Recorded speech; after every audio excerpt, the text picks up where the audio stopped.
আমার সকল বিষয়ের অভিভাবক ডক্টর আব্দুল মঈন খান।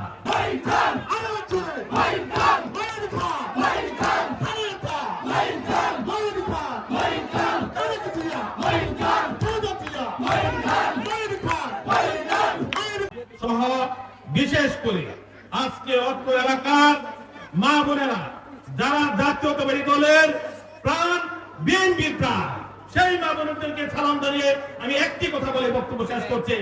আজকে আপনারা যার বক্তব্য শোনার জন্য এখানে উপস্থিত আছেন, যাদের দিনাকে বা যাকে আপনারা সারাক্ষণ টেলিভিশনে দেখেন, মিডিয়ায় দেখেন, আজকে আপনারা আপনাদের এলাকার কিছু সন্তানের বক্তব্য শুনবেন। এই আহ্বান জানিয়ে আমি আপনাদেরকে বাংলাদেশের মাটিতে আগামী যে নির্বাচন আসছে, সেই নির্বাচনের পরিবেশ আপনাদের সেই কৃতি সন্তান ডক্টর আব্দুল মঈন খান করেছে। সেই নির্বাচনে আপনারা ওনাকে ভোট দিয়ে এই এলাকার যে ঐতিহ্যবাহী ওনার মরহুম পিতার ন্যায় ওনাকে সেই সুযোগ করে দেবেন, সেই কথা বলি এবং ওনার বক্তব্য শুনবেন। সকলকে ধন্যবাদ জানিয়ে আমার বক্তব্য শেষ করছি। আসসালামু আলাইকুম।